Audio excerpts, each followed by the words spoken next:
¿Empezamos, Vero? ¿Cómo no? Estaba esperando que se cumplan y 5, pero empezamos. ¿Cómo no? Bueno, buenos días y buenas tardes a todos y todas. Es un gusto recibirlos nuevamente. Hoy vamos a ver la segunda parte de esta webinar sobre uso nocivo de dispositivos tecnológicos y consumo de sustancias, acerca de todo el desafío, el gran desafío que tenemos en las infancias y en las adolescencias en la actualidad. El presentador de esta segunda parte es Nicolás Poliansky, doctor en Ciencias de la Salud, psicólogo e investigador, capacitador global en prevención y tratamiento en reducción de la demanda de drogas de Naciones Unidas, ISAP y CICAD. También capacitador global del programa CHILD de intervención en drogas para niños y niñas del Plan Colombo, y consultor externo en salud mental y apoyo psicosocial de la Organización Internacional para las Migraciones de Naciones Unidas. Es miembro de ISAP y del capítulo argentino de ISAP y profesor titular en la ciudad del Museo Social Argentino.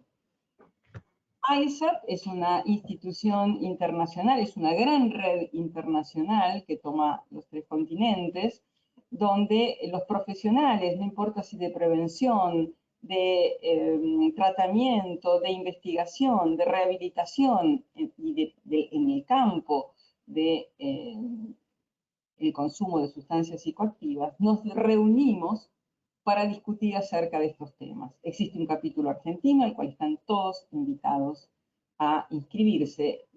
Participar de ISAP es absolutamente gratuito y tienen acceso a conferencias, a materiales bibliográficos, a foros de discusión, a los encuentros internacionales, participar, etc. Así que bueno, los estamos invitando. Una última cuestión, tengan en cuenta que este seminario web se proporciona solo con fines informativos y no constituye un consejo médico o de tratamiento.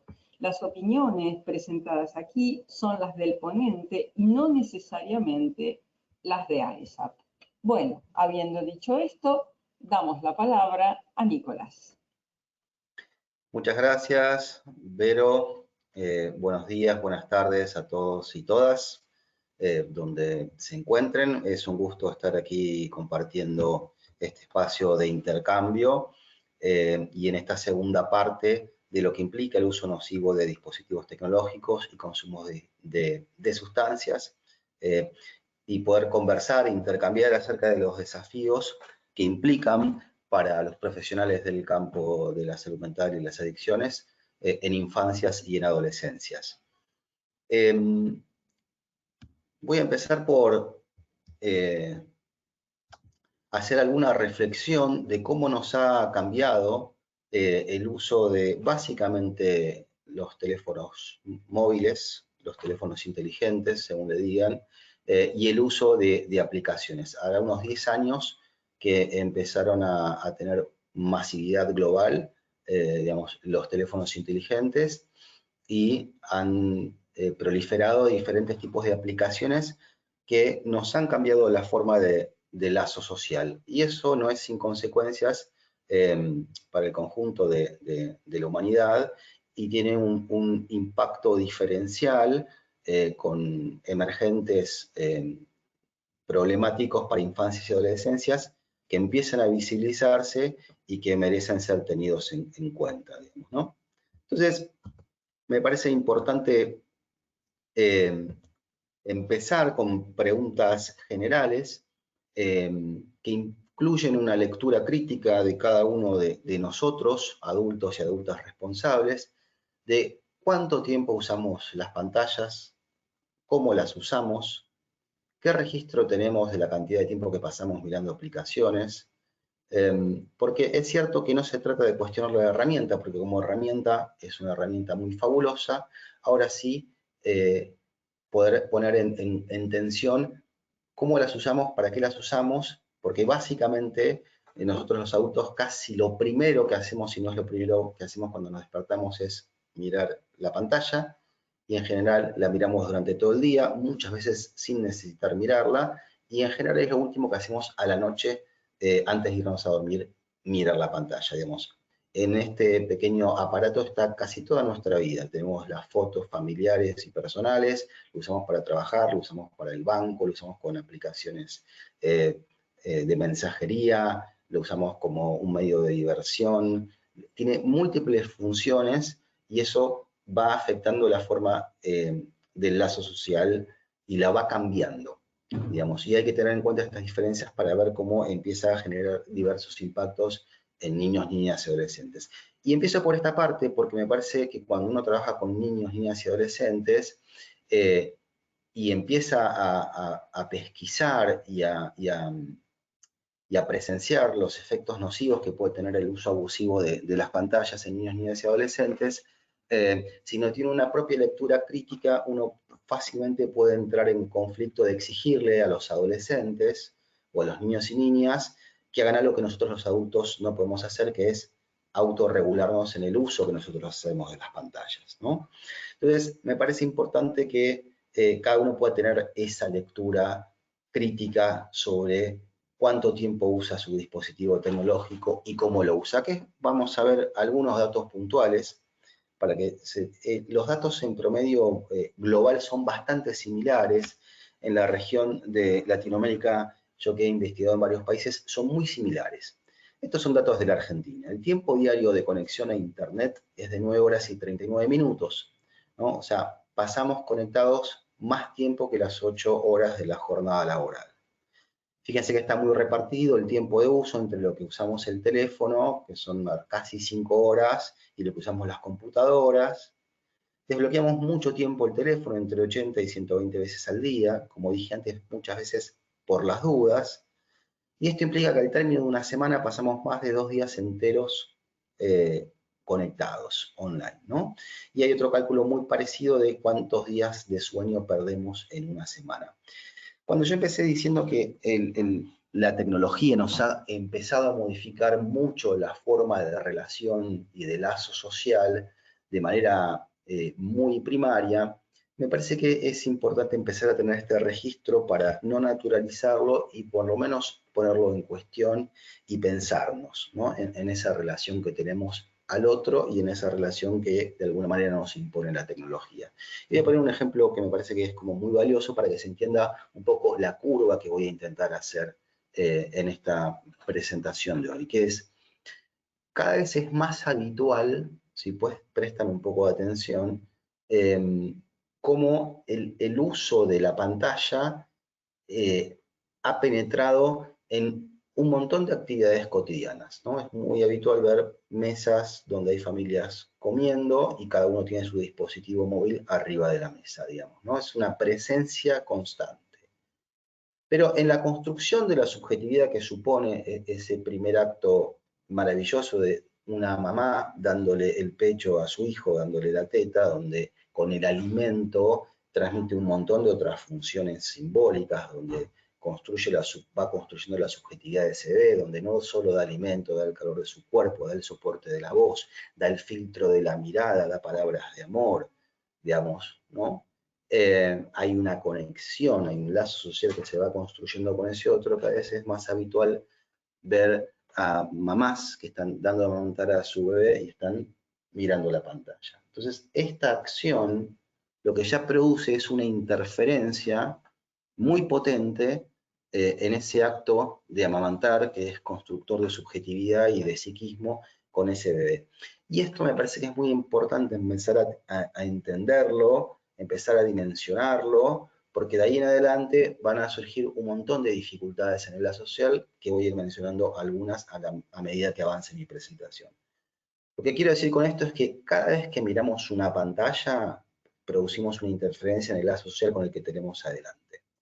Y cada vez que miramos una pantalla, lo que hay es ausencia de disponibilidad afectiva, que la generamos con el contacto de la mirada y la palabra, ¿no? Y mientras no miramos la pantalla y conectamos visualmente con ese otro, más si es un niño o niña y adolescente, lo que hay es disponibilidad afectiva para el lazo, ¿no?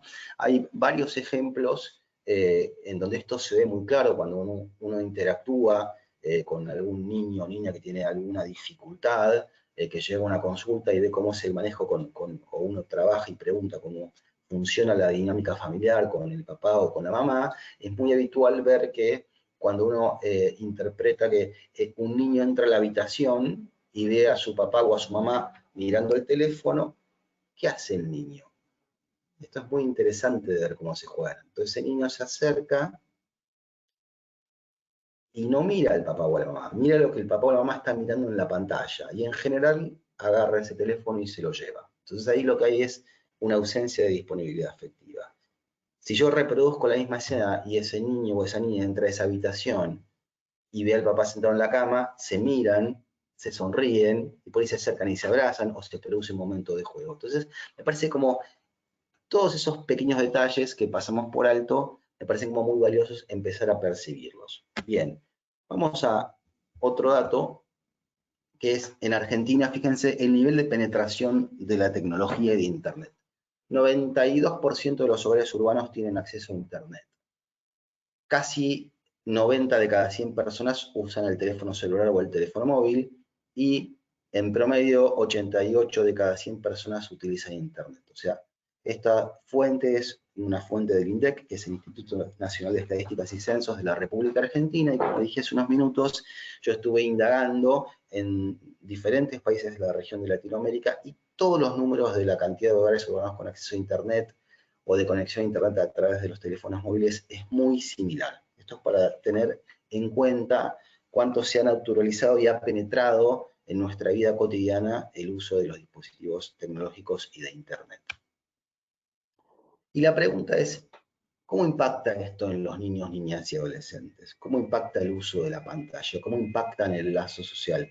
¿Cómo va increyendo esa curvatura donde hay cierta interferencia que empieza muy tempranamente en esta conexión de esa mamá dando de amamantar a su hijo? ¿Cómo empieza a verse que van paseando en carrito o en cochecito bebés de 1 año y medio, de 2 años, y van mirando la pantalla mientras la agarran, ¿no? O es muy habitual ver que ese bebé empieza a llorar e inmediatamente le dan una pantalla y se calma. O ese bebé cuando empieza a comer y empieza a comer alimentos sólidos con las primeras papillas, a veces no quiere comer y entonces el teléfono y la imagen empieza a ser funcional porque se distrae con la pantalla y empieza a comer.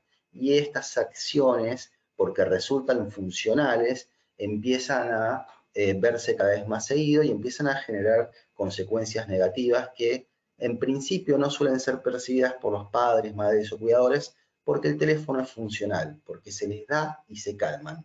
Y este es un primer paréntesis que yo quiero hacer en el punto en que hay muchas personas que cuando uno habla mamás y papás, te hablan del chupete electrónico, y a mí me parece que ahí hay que establecer una diferencia que no es menor, que es el chupete tiene una gran función de bajar niveles de angustia, de bajar niveles de ansiedad, le permite al bebé enfocar el entorno, mirar, crear un espacio seguro alrededor, reconocer las caras de las personas que están en esa escena, y el teléfono baja la ansiedad, pero interrumpe el lazo visual de la construcción del lugar seguro. El lugar seguro empieza a estar acá adentro y no en el entorno, ¿no? Y entonces esto redunda en que empiezan a aparecer en niños de 4 o 5 años, cuando están terminando el jardín de infantes, que tienen dificultades para el lazo social, dificultades para esperar su turno para hablar en la mesa redonda, o para interactuar con otros, o para empezar a tener palabras para expresar sus emociones,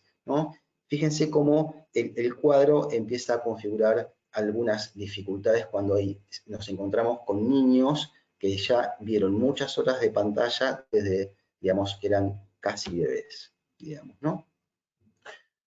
Y nos encontramos con este panorama, que las tecnologías de la información y la comunicación, que se conocen como TICs, comienzan a utilizarse cada vez a edades más tempranas, y en el uso excesivo empiezan a presentar diversas dificultades, de las cuales se empieza a tener registro más tarde que más temprano, digamos. ¿Por qué? Vuelvo a repetir, porque el teléfono es funcional. Y es funcional también a una situación global de sobrecarga de trabajo en el entorno familiar, de sobrecarga de estrés, ¿eh?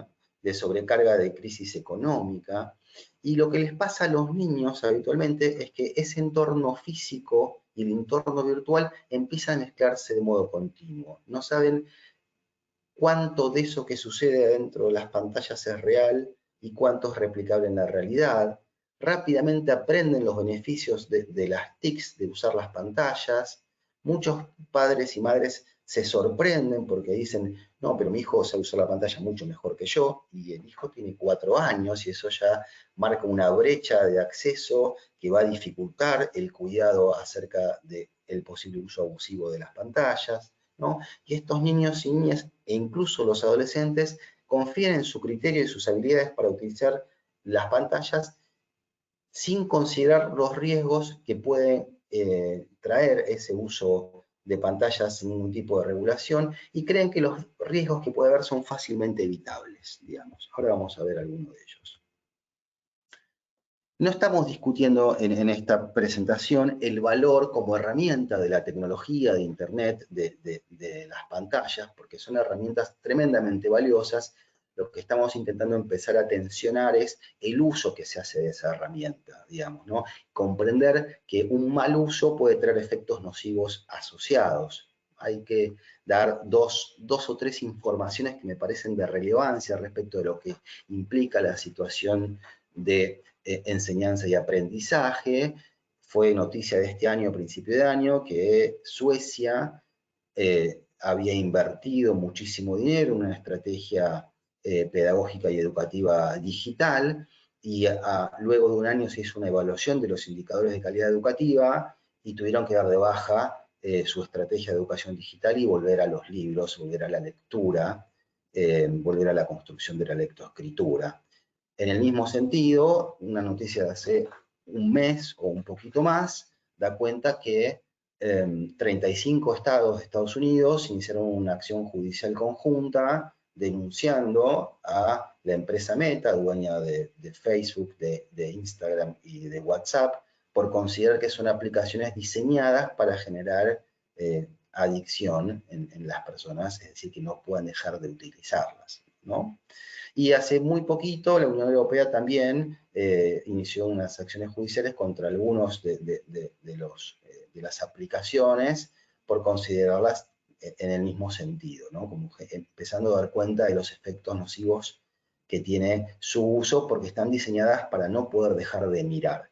Y creo que parte de lo que intento transmitirles hoy es la importancia de construir la lectura por sobre la imagen, digamos, ¿no? El aceleracionismo de la imagen, la sobreestimulación visual y auditiva que provocan las pantallas en infancia y en adolescencia son de riesgo para un normal neurodesarrollo de niños, niñas y adolescentes, para un normal desarrollo psicológico y para un funcionamiento social que sea saludable, ¿no? Entonces, hoy por hoy nos encontramos con que padres, madres, cuidadores se sienten muy superados por el rápido avance de la era digital, de los entornos digitales, y se muestran muy inseguros y con mucho desconocimiento de cómo mediar en la educación de sus hijos, de cómo proteger a sus niños, a los niños, niños y adolescentes del uso de las TICs, digamos. Muchas veces, frente a no saber cómo regularlo, muchos no saben ni siquiera usar controles parentales o que existen los controles parentales. Muchos papás y mamás no saben que miran sus hijos en la pantalla. Y entonces genera una brecha de cuidado que hay que empezar a tener en cuenta para disminuirla. Entonces, ¿qué implica la detección temprana de los problemas derivados del uso nocivo de las pantallas? La primera caja de resonancias es el ámbito escolar. Los niños, niñas y adolescentes pasan muchas horas del día en el colegio. El colegio o la escuela es el lugar de socialización por excelencia, y en esa caja de resonancias es donde suelen emerger las problemáticas contemporáneas que nos plantea el mundo en el que hoy vivimos, ¿no? Y entonces lo que aparece es una tensión para toda la comunidad educativa, donde los maestros, maestras o profesores aún no cuentan con los recursos necesarios para poder elaborar las dificultades que el uso de pantallas plantea. Hay una falta de formación específica de mecanismos preventivos o de cómo accionar con el uso de las pantallas dentro del aula, sobre todo en adolescentes del colegio secundario. Hay mucha discusión acerca de si pueden o no tener el teléfono en la hora de clase, si lo pueden mirar, si no lo pueden mirar, a dónde lo llevan, digamos, empieza a generar enormes desafíos sobre los que todavía falta regulación, falta normativa, faltan programas preventivos, faltan políticas educativas para cómo, en qué lugares incluirlos y cómo a los dispositivos tecnológicos. Entonces, empiezan a aparecer en el ámbito escolar muchas veces y uno se empieza a encontrar con las dificultades que plantean maestros, maestras y autoridades de cuáles son los problemas asociados. Y fíjense, en principio ya los mencioné, muchas dificultades en la socialización primaria y secundaria. Algo del lazo social con ese otro niño o niña empieza a verse afectado. Empieza el predominio de la imagen, de la sobreestimulación visual y auditiva, hace que los niños y niñas tengan dificultades para expresar sus emociones y tengan escasas palabras para poder dar cuenta de lo que sienten o les pasa. Entonces, a menor cantidad de palabras, la violencia está mucho más cerca del golpe. Por supuesto que genera déficit de atención, ¿no? Esto es como muy habitual de ver, digamos, les cuesta enfocarse en actividades específicas, digamos, por un tiempo, por un lapso de tiempo prolongado. Por supuesto que afecta la calidad del sueño, hay ciclos del sueño alterados, esto es muy habitual en los adolescentes, que en general padres y madres se van a acostar a dormir más temprano, agotados de una larga jornada laboral, y los adolescentes permanecen despiertos mirando el teléfono, y por ahí duermen 3-4 horas, y el otro día van al colegio, y bueno, el ciclo del sueño es un regulador psicoemocional por excelencia, entonces van a estar más irritables, va a haber dificultades para el aprendizaje, va a haber dificultades para poder sostener la atención, ¿no? Y esto se ve mucho en niños y niñas de 6-7 años, los enormes obstáculos que tienen para acceder a la lectoescritura. Digamos, es sabido y hay mucha evidencia científica que cuando un niño logra la pinza y escribe con su lápiz su nombre, eso genera millones de conexiones neuronales. Ahora, cuando ese niño con el dedo toca la pantalla y cambia, eso genera muy pocas conexiones neuronales, digamos, ¿no? Entonces, esto afecta obviamente en una disminución de la comprensión lectora. Esto se ve a lo largo de toda infancia y adolescencia. Los niños tienen, y los adolescentes, mucho más dificultad para concentrarse y mucho más dificultad para comprender aquello que leen, digamos, ¿no? ¿Por qué? Porque la imagen no construye campo simbólico de comprensión cognitiva de lo que uno lee, ¿no? En general produce mecanismos de copia, por eso se dificulta el acceso a la escritura. Esto también uno lo puede ver, y hay muchos estudios sobre cómo disminuye la creatividad y la capacidad de imaginación de los niños y de las niñas. Uno lo ve en los dibujos. Empieza a ver dibujos muy pueriles, dibujos con palitos, dibujos que no tienen movimiento, que no tienen colores, que no tienen acción, o si no son dibujos de copia, ¿no? Y entonces empieza a haber mucha dificultad, por ejemplo, en el inicio de los juegos reglados. Los juegos de mesa se fueron perdiendo los espacios de construcción lúdica para los niños y las niñas, ¿no? Y por supuesto que esto reduce el juego simbólico. Todas estas cuestiones que empiezan desde la más temprana infancia por el uso abusivo de pantallas, empiezan a generar en niños que ahora tienen entre 10 y 14 años, que ya hay 10 años de uso de pantallas, muchos de estos efectos nocivos que mencioné. Fijémonos otros más. En adolescencias, dificultades en las operaciones lógicas matemáticas. Empieza a costar mucho que los adolescentes tengan un pensamiento que no sea concreto, que logren el pensamiento abstracto y el pensamiento conceptual. Está construido a partir de las operaciones lógico-matemáticas. Por supuesto, esto redunda en inconvenientes en la construcción del pensamiento abstracto. Desde ya que aparecen problemas de memoria, y esto nos abarca a todos, digamos. Yo, como muchos de los presentes, nos criamos con la agenda de papel, nos criamos con el teléfono de disco o con botoncitos, y si uno piensa cuántos teléfonos sabía de memoria y cuántos sabe hoy, se da cuenta como la memoria que tenemos ha disminuido muchísimo, incluso con las aplicaciones del GPS. Ya vamos a los lugares donde nos señala el teléfono y vamos perdiendo todo lo que son recursos cognitivos de memoria y de orientación.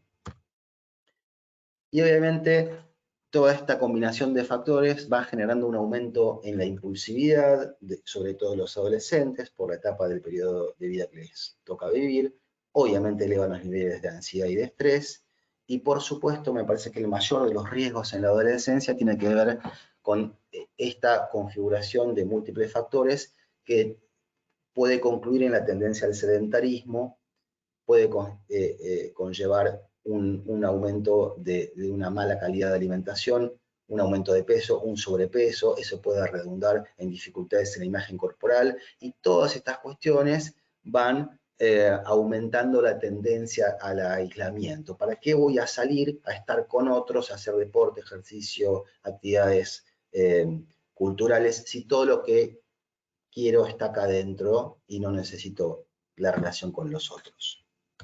Bien, entonces en las adolescencias, puntualmente, que es la segunda etapa de estructuración psíquica de los seres humanos, es el momento donde empieza a culminar el neurodesarrollo, es el momento de la iniciación de la sexualidad, es una etapa de experimentación, gran parte del consumo de alcohol y sustancias psicoactivas comienza en la experimentación que supone la adolescencia, ¿no? Lo que empezamos a encontrar es que esas relaciones sociales van a estar absolutamente atravesadas por la digitalización de los vínculos. Es muy habitual encontrar 4 adolescentes en la misma habitación que se escriben por el grupo de WhatsApp y están mirando la pantalla y no se están mirando entre ellos, digamos, ¿no?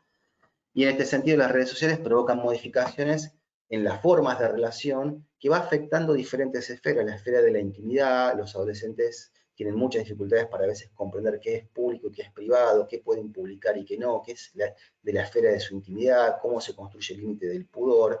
Y obviamente, digamos, la digitalización de los vínculos y la penetración de las redes sociales afecta los ideales de una época, los ideales que promueve la sociedad, los deseos singulares. Entonces, hoy uno se encuentra con que los adolescentes quieren ser influencers, ¿no? Quieren tener muchos seguidores, como ese es el ideal que construye la época, ¿no? Digamos, empieza a predominar la forma por sobre el contenido de una manera bastante evidente.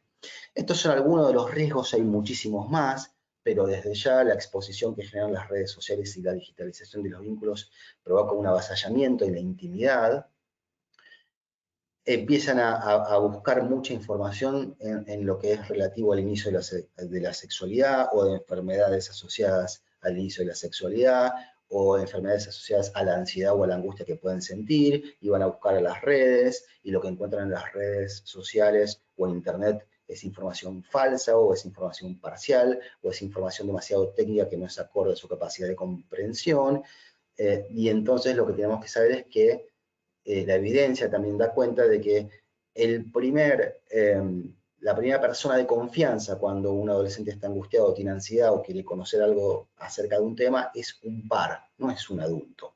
Entonces, esto da cuenta de la importancia de poder trabajar con los y las adolescentes un montón de mecanismos preventivos de los riesgos que implica el uso abusivo de Internet y pantallas. Por supuesto que a través de las redes sociales y de Internet y de los grupos de WhatsApp aparecen diversas formas de acoso y de maltrato. Mucho de las situaciones de bullying se suceden ahora a nivel digital, lo que eleva a nivel exponencial la cantidad, digamos, de personas que pueden ver situaciones de maltrato o hostigamiento que se han viralizado. Y, por supuesto, pueden llegar a generarse adicciones comportamentales, además del posible uso de sustancias, que voy a avanzar en breve sobre ese tema. Pero esto de las adicciones comportamentales, aquí en Argentina y en otros países, por ejemplo en España, lo que aparece claramente como una dificultad muy concreta cuando el uso de la pantalla ya se vuelve disruptivo a nivel social, son las apuestas online, ¿no? Hay muchos adolescentes con mayor prevalencia en varones que en mujeres haciendo apuestas online, muchas veces el inicio es de manera grupal, y el dinero que ganan, que muchas veces es muchísimo dinero, el que ganan o el que pierden, si lo ganan se utiliza para el consumo de alcohol y otras sustancias durante el fin de semana, y si pierden muchísimo dinero, ese es el momento en que la familia se entera de esa dificultad enorme y de esa actividad que muchos adolescentes vienen realizando hace ya bastante tiempo, digamos, ¿no? Entonces, aparece como un emergente sintomático de una época, como un problema novedoso cuando es disruptivo a nivel social o a nivel familiar, que es las apuestas online cuando se genera una enorme deuda, digamos, ¿no? Ahora, el origen está en un uso abusivo de esas pantallas durante muchísimos años. Y como yo siempre digo, hay un gran termómetro para mí sociológico, que es quién auspicia el fútbol, digamos, como una actividad deportiva globalizada, digamos, uno puede ver el nivel de penetración que va a tener en la población global. Bueno, ¿quién auspicia el fútbol? Y actualmente el alcohol, siempre el alcohol, es un triunfo de la industria productora de alcohol que no se puedan mirar partidos de fútbol si no hay una bebida alcohólica, digamos, en la mesa.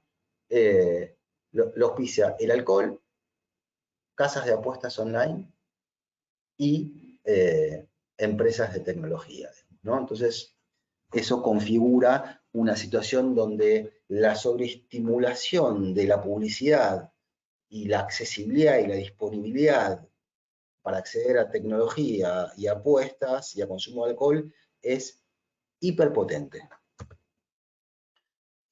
Estas son algunas de las consecuencias del uso excesivo de los dispositivos tecnológicos, básicamente los teléfonos o las tablets. Como ya mencioné, compromete todas las relaciones interpersonales y los vínculos. Muchos adolescentes que portan alguna vulnerabilidad empiezan a utilizar las pantallas como una estrategia de afrontamiento que se revela prontamente como ineficaz, ¿no? Entonces, los chicos no saben qué hacer y agarran la pantalla. Los chicos ya y las chicas ya no se aburren porque están mirando la pantalla. Es un entretenimiento que no genera ningún aprendizaje, pero ahora vamos a ver, tiene en el circuito de la recompensa neurobiológica un funcionamiento muy parecido al de las sustancias psicoactivas. Entonces, frente al estrés, la bulia, la ansiedad, el miedo, el no saber qué hacer, el aburrimiento, la estrategia de afrontamiento por excelencia, ¿no? El teléfono o la imagen. Como ya mencioné, el tema de las apuestas con mayor prevalencia en los varones, empieza a configurarse como un problema financiero y un montón de problemas físicos que tienen que ver con problemas en la postura, con problemas en el oído, porque además usan muchas veces auriculares en volumen muy fuerte. En la visión, voy a dar un dato de la Sociedad Argentina de Oftalmología, que post pandemia aumentó la miopía en infancias y adolescencias cerca del 40% por la cantidad de pantalla que miraban. Para mí el más complejo que afecta directamente a la salud tiene que ver con el sobrepeso y las distorsiones en la imagen corporal que van a dificultar la construcción del lazo social con un otro. Vuelvo a decir lo mismo, la adolescencia marca el inicio de una etapa nueva, con procesos neurobiológicos y hormonales muy potentes. Es el inicio de la sexualidad, es el inicio de la elección del objeto amoroso. Hay cuestiones de género que pueden configurar cuadros más complejos. Y desde ya la cuestión de género, donde empieza la búsqueda de una identidad de género. Y el otro tema que me parece que hay que tenerlo muy en cuenta es el tema del suicidio, digamos. En muchos países del mundo, Argentina es uno de esos, la segunda causa de muerte adolescente es el suicidio, ¿no?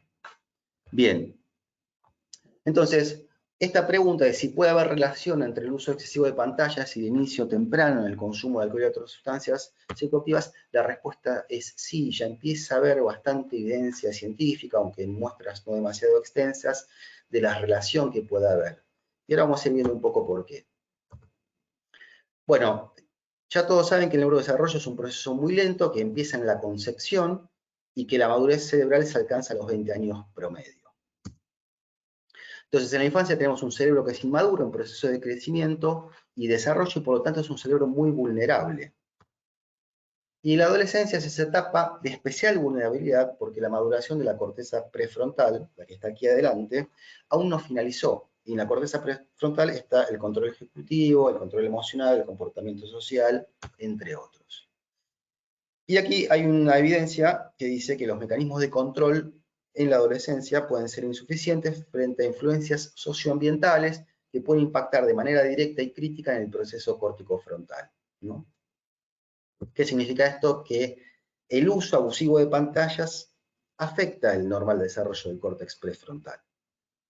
Bien, uno de los elementos centrales de las adicciones implica la pérdida de control sobre la conducta y el impulso de búsqueda. Yo siempre digo, pongo el mismo indicador. Si un niño o una niña lo primero que hace cuando se despierta es ir a buscar el teléfono, y bueno, es un indicador de que hay algo ahí, ¿no? Relacionado al impulso de búsqueda. La pérdida del control se relaciona básicamente con un mal funcionamiento del córtex prefrontal, digamos, donde ya mencioné está el control ejecutivo, los procesos cognitivos, el comportamiento social, el control de los impulsos, entre otras funciones superiores. Y este es el punto más importante para entender las adicciones. El déficit de funcionamiento es causa y a la vez consecuencia de las adicciones. ¿Por qué? Porque fallas en los mecanismos de control de los impulsos pueden propiciar el inicio de un consumo o de una adicción y a su vez, una vez que se instala la adicción, empeora el mal funcionamiento prefrontal. Hay un eje que se está investigando mucho y que para mí es de especial interés, que habla del eje impulsividad-compulsividad, digamos, ¿no? Cómo la impulsividad es ese mecanismo de impulso de búsqueda hacia obtener determinada satisfacción o determinada recompensa neurobiológica, y una vez que por la repetición de ese impulso de búsqueda, de ese comportamiento, se instala una compulsividad que ya es el hábito nocivo, ¿no? No va a alcanzar hoy para hablar de este tema, pero sí me parece importante que se tenga en cuenta y que se indague sobre ese eje. Impulsividad, compulsividad. Ya hay diversos estudios que dan cuenta de que el uso abusivo de pantallas en infancias y adolescencias afecta el normal desarrollo de la corteza prefrontal. Uno de los estudios es de Nora Wolkoff, que es la presidenta la directora del NIDA, digamos, ¿no? Y hay obviamente un amplio consenso sobre el papel central que tiene la corteza prefrontal en la adicción en todas sus formas de presentación, sean adicciones a sustancias o sin sustancias, ¿no? Entonces, en este sentido, si tenemos en cuenta que las adicciones implican una dificultad para ejercer el control superior del comportamiento, esto es aplicable tanto a adicciones a las sustancias como también a cualquier otra forma de adicción comportamental. Hay un debate muy actual y muy intenso acerca de los mecanismos de las adicciones comportamentales y de las adicciones a sustancias y si tienen puntos en común. Hay diversas posturas sobre este tema. Aquí pongo algunos ejemplos de los que sostienen que poseen muchas similitudes, como Grant, Potenza, Weinstein y Gorlick, y Robbins y Clark, y otros autores que consideran que las conductas respecto del uso de pantallas y aplicaciones pueden ser excesivas, abusivas o descontroladas, pero que distan mucho de parecerse en múltiples aspectos a las adicciones a las sustancias. Sin embargo, y este es el punto que me parece fundamental para tener en cuenta, los sustratos neurobiológicos de las adicciones a las sustancias y de las adicciones comportamentales son muy similares, implican una pérdida del control superior en beneficio del establecimiento de hábitos compulsivos, digamos. Entonces, para resumirlo y tratar de expresarlo con claridad, un niño o una niña que tiene un uso abusivo de pantallas diario desde primera infancia, va a tener determinados seteos neurobiológicos que pueden funcionar como predisponentes a un inicio temprano del consumo de alcohol y otras sustancias psicoactivas. ¿Por qué? Porque el sustrato neurobiológico, lo que genera a nivel neurobiológico, es extremadamente similar, ¿sí? Y este es otro estudio como muy interesante. La intensidad del uso de las tecnologías de la información y de la comunicación se correlaciona directamente con problemas de salud mental en población adolescente y joven, así como otras conductas de riesgo como el consumo excesivo de alcohol, consumo de tabaco y otras sustancias, digamos, que incluyen o que implican el mal rendimiento escolar y el empeoramiento de las relaciones familiares. Hay un estudio, que es este que les estoy mostrando aquí, que a mí me gusta mucho. Voy a pasarlo rápidamente porque quiero que tengamos unos minutos para intercambiar opiniones, preguntas y comentarios. Es un estudio que se hizo en el 2018. Fíjense que esto es prepandemia y ya los números que arrojaba eran bastante alarmantes. Se hizo en la Universidad Camilo José Cela y se tomaron los 21 distritos de Madrid, es decir, todos los distritos de la ciudad de Madrid. Se realizó en 31 escuelas, se hizo un estudio estratificado, con un nene muy representativo de adolescentes, varones y mujeres de Madrid, con un N de 2.341, casi en paridad de género varones y mujeres. Les voy a pasar algunos simples datos. El 98% de adolescentes usan Internet a diario, a los 15 años. O sea, casi la totalidad de los adolescentes de 15 años usan Internet todos los días.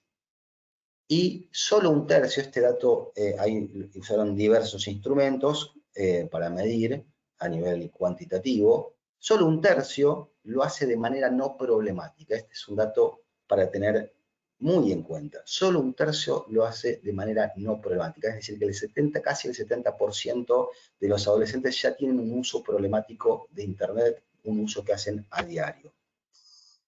El 43% presenta una conducta problemática en el uso de WhatsApp. Esto es muy común en adolescentes, donde les genera elevadísimos niveles de ansiedad si ese otro no contesta de manera inmediata un mensaje que tiene el doble tilde azul, por ejemplo.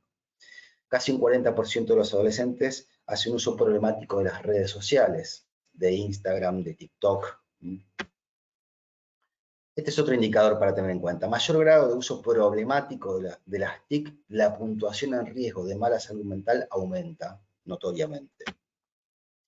El 32% de la muestra afirma que sus padres o madres no tienen ni idea de para qué usan los dispositivos electrónicos. No saben qué miran, no saben si apuestan o no apuestan, no saben qué uso le dan.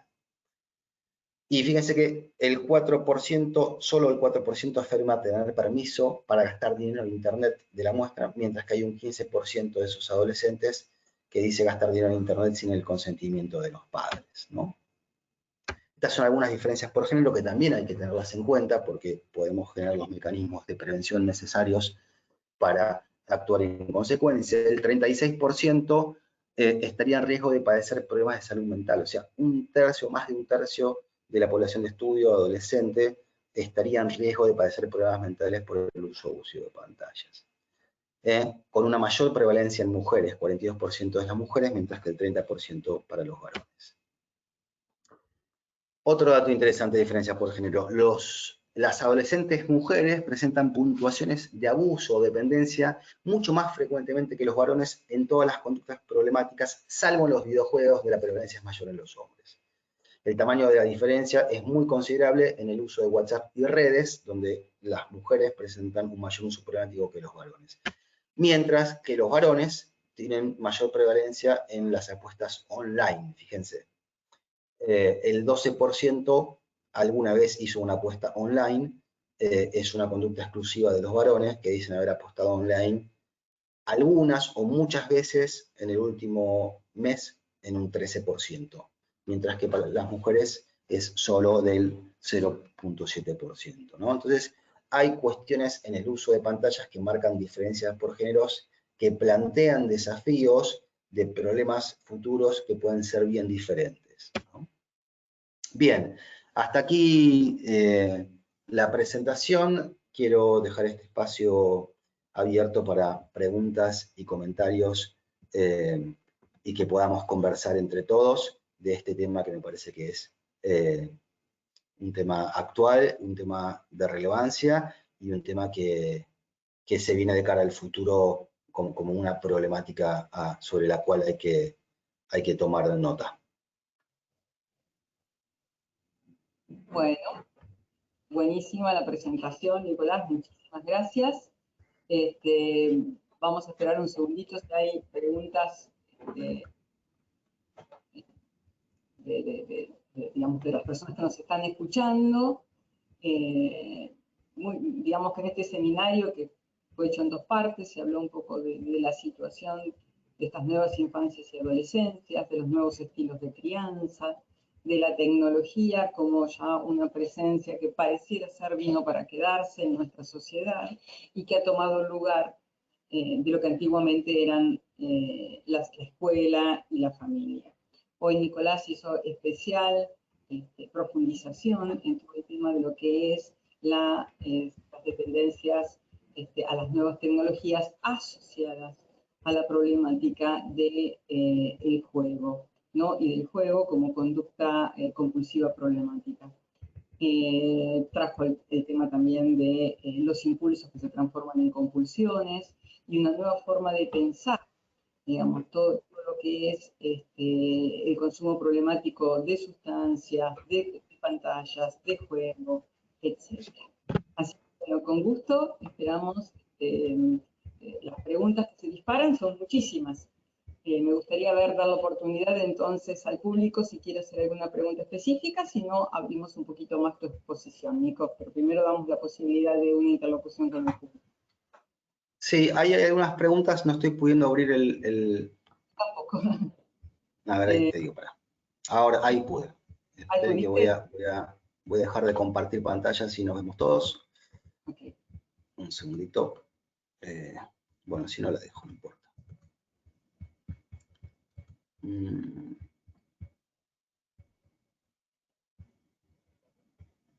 Ahí.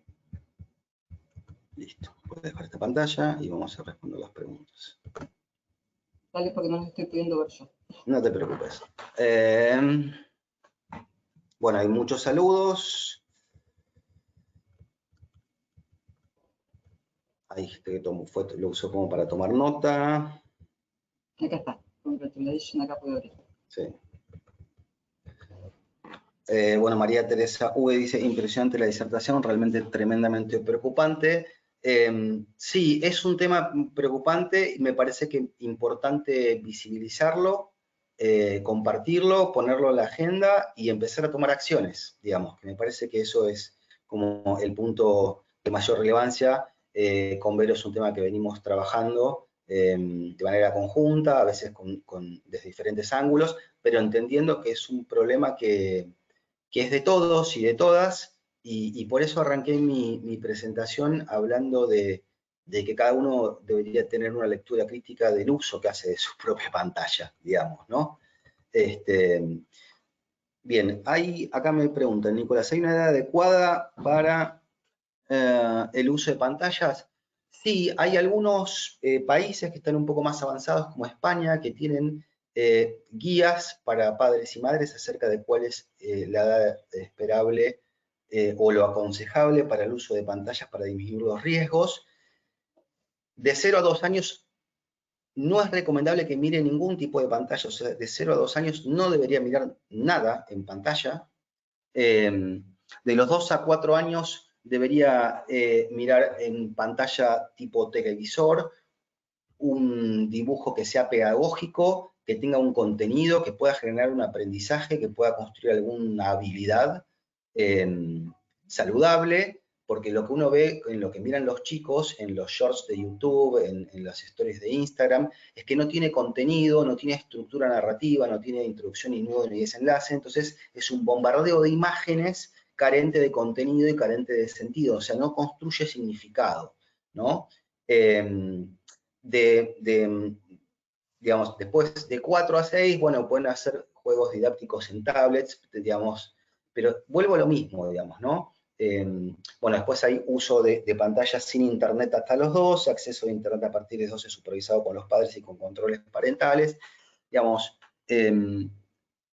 me parece que lo más importante que podemos hacer los y las adultas es involucrarnos en lo que miran nuestros hijos, es poner controles parentales, es bloquear un montón de contenido que puede ser muy nocivo. Ahí hay niños que se encuentran con pornografía, por ejemplo, en las pantallas, porque no tienen ningún tipo de filtro, ¿no? Pero sí me parece que, al menos en la región de Latinoamérica, por los diferentes colegas con los que he intercambiado, faltan diseñar, digamos, a nivel integral e intersectorial, políticas y programas a nivel del ámbito educativo y de prevención, e incluso ya diseñar dispositivos de tratamiento para acompañar los problemas que ya están apareciendo en este punto. No sé si respondí la pregunta, pero es un tema que requiere construir mesas de trabajo regionales y globales. Insisto, es un problema que está en todo el mundo, digamos. E insisto con esto, cuando un niño miró pantalla desde muy temprana edad, mucho tiempo, digamos, va a tener una infancia complicada y la posibilidad de que complemente ese uso de pantalla con consumo de alcohol y drogas es muy elevado, digamos, ¿no? Bien. ¿Querés leer vos, Vero, o...? Acá tenemos la gente de la Defensoría del Bolsón, nos alegramos muchísimo, de niños, niñas y adolescentes, para los que no son de nuestro país, es de la Patagonia Argentina. Después nos preguntan, te hacen una pregunta sobre los determinantes sociales de la conducta compulsiva de dispositivos electrónicos y la diferencia con el analfabetismo digital. Son dos fenómenos bien distintos, pero bueno. Bueno, fíjense la complejidad que estamos hablando, porque es esto, el nivel de penetración de Internet de los dispositivos móviles y de las aplicaciones es global, es enorme. Y, a ver, el alfabetismo digital, yo me parece que es un tema complejo porque tiene múltiples dimensiones, pero a mí me parece que en el caso de la crianza responsable y saludable de padres, madres y cuidadores no puede ser una excusa para evitar construir una medida de cuidado de crianza, digamos. Implica un trabajo extra que si un papá, una mamá, un cuidador quiere proteger a sus hijos, tiene que hacerlo. Digamos, después como herramienta pedagógica, educativa, de enseñanza de aprendizaje, bueno, está como muy cuestionada, y es esto que digo, hay ya bastante bibliografía y evidencia científica que lo que se produce a nivel de un neurodesarrollo saludable y conexiones neuronales, la distancia que saca la lectoescritura por sobre la imagen es abismal. ¿Qué quiero decir con esto? Que los niños que crecen mirando pantallas van a tener menor neurodesarrollo y más dificultades neurocognitivas. Esto empieza a verse, menos capacidad simbólica, como un montón de cuestiones que vi. Respecto de mecanismos de prevención, son los que hay que construir, hay que trabajar, creo yo, con padres, madres, comunidad educativa, áreas de salud, digamos, con la industria desde ya, porque el scroll al infinito, que es pasar el dedo al infinito, está hecho para que se genere en ese circuito de la recompensa este mecanismo que pasa de la impulsividad a la compulsividad, ¿no? Y es tan complejo también para trabajar en temas de prevención, tratamiento e investigación, que, bueno, los americanos ya vienen trabajando en lo que es el Research Domain Criteria, o sea, los criterios de dominio de investigación, que es, bueno, evaluar todos estos ejes, porque los determinantes sociales y socioambientales y económicos y educativos y climáticos, y podemos agregar un montón de determinantes, van a tener un efecto sobre el plano psicológico y van a tener un impacto neurobiológico que no podemos negar, digamos, y que tenemos que empezar más pronto que tarde a trabajar sobre estos temas. Bueno, después, acá nos pregunta Mohamed El Mabdi si no podemos hablar de presentación, si podemos tener las presentaciones en francés. Mohamed, no, esto no está previsto pasar las presentaciones al francés y al inglés. Lo podemos solicitar en ISUP, lo podemos hablar, pero no es algo que esté previsto. Después tenemos un mensaje de Darío Gijena, que felicita por la presentación, y te pregunta acerca de experiencias sobre estrategias preventivas sobre esto en nuestro país que podamos recomendar. A ver, me parece muy buena la pregunta. Como dije hace unos minutos, creo que están por construirse, que es necesario generar espacios de trabajo combinando a nivel interdisciplina y a nivel intersectorial para construir estos mecanismos de prevención. Este año yo generé algunos contenidos para el Ministerio de Educación del Gobierno de la Ciudad de Buenos Aires, dentro del programa Familias en Comunidad, en las cuales se trabajó con padres y madres en talleres presenciales y virtuales para empezar a visibilizar la problemática y las devoluciones que nos hacían los padres y las madres eran realmente alarmantes, porque no saben cómo lidiar con el uso que hacen sus hijos adolescentes de la tecnología, y eso empezará a generar un montón de dificultades. Creo que hay que empezar a replicar eso a nivel federal, de ser posible, como una estrategia preventiva que incluya un programa, donde, por ejemplo, también en ese programa debe incluir, digamos, en una formación, tanto, insisto, de la comunidad educativa, maestros, autoridades, también para los padres y madres, por ejemplo, el uso de, y establecer consensos sobre el uso de controles parentales, generar herramientas de cuidado, pero venimos muy de atrás, como yo siempre digo. Primero lo que avanza es la tecnología, la innovación, generando un montón de herramientas. Después, lo que viene es las áreas de investigación educativa o de salud que empiezan a dar cuenta que esas herramientas que generó la innovación y la tecnología pueden generar usos que sean nocivos. Y después viene la normativa. Entonces venimos muy de atrás con este tema. Bueno, perfecto. Después, algo que nos complementa María Teresa Hugh es que, bueno, desde las mismas instituciones educativas alientan a buscar información en Internet sin dar ubicaciones específicas, con lo cual llevan a lo que llamamos el scroll infinito o a la búsqueda donde puede llevar al estudiante a cualquier lugar. Ella dice, estoy muy atenta a las búsquedas, dice, pero esto es una gran falencia de la escuela. Después, Mohamed nos insiste que él es francófono y, bueno, ya le expliqué que no voy a preguntar, pero no sé si existe la posibilidad de pasar en materia de francés. Después, nada, felicitaciones. Y después Carlos García Galicia nos dice que la tecnología en la población en general significa adaptación y desarrollo. ¿Cuál es el elemento que patologiza el uso de dispositivos electrónicos? Sí, a ver, y con esto ya tenemos que cerrar porque estamos en horario. Quiero decir algo más. También me parece importante no sobrecargar de responsabilidades a las escuelas ni a los maestros.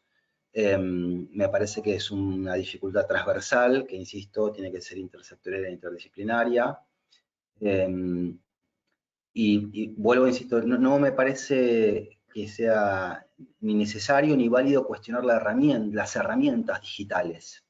Sí me parece que hay que entender los riesgos que pueden tener, que pueden implicar para niños, niñas y adolescentes un uso no regulado, un desconocimiento de los padres de cómo regular ese uso y de las dificultades que puede traer. Y me parece que ese es el punto de partida, digamos, no cuestionar la herramienta, sino entender que el uso desregulado puede traer consecuencias para niños, niñas y adolescentes. Y hay una última cosa que quiero decir para terminar, que se configuren toda esta serie de problemáticas emergentes y esta serie de dificultades no necesariamente implica que va a haber un problema de salud mental en un adolescente o que va a haber una adicción comportamental en un adolescente. Sí hay que mencionar es que es un territorio donde puede crecer con mucha rapidez estos problemas, digamos, y que todavía estamos a tiempo de generar los resortes y los mecanismos preventivos para, digamos, estar advertidos y en el caso que eso suceda, poder actuar con la mayor rapidez y celeridad posible. Bueno, muy bien, muy interesante, muy clara de tu exposición, Nicolás. Muchas gracias por todas las preguntas y por el gran interés que manifestaron. Muchas gracias desde ISAP Internacional y desde el capítulo argentino de ISAP. Y bueno, por ejemplo, estaba pensando en el colega francófono, en el colega francés, de habla francesa, que ustedes tienen foros en ISAP, se hacen, digamos, por eso mi invitación a que sean socios de ISAP, tienen foros sobre todas las problemáticas en variados idiomas, entre los cuales está el francés.